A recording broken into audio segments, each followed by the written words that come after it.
തളിക്കുളങ്ങര ശ്രീ പരദേവത നാഗത്താൻകാവിൽ പ്രതിഷ്ഠാദിനവും കളമെഴുത്ത് തോറ്റംപാട്ട് മഹോത്സവവും ആഘോഷിച്ചു.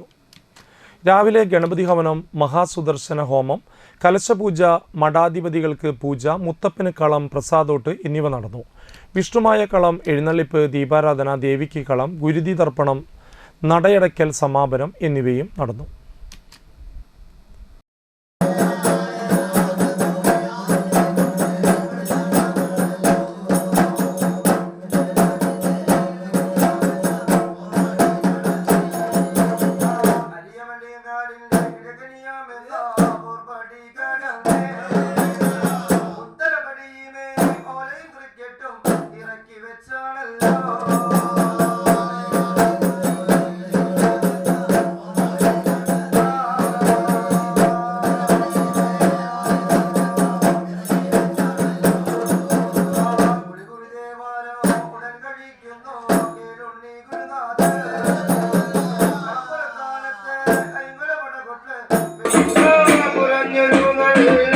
അക്ഷരവിദ്യകളൊക്കെ പഠിച്ചുറച്ചോ ഞാനേ ഇനി കുറഞ്ഞൊരു നല്ല ഗണപതി മന്ത്രവാദം സേവ ചെയ്യുക.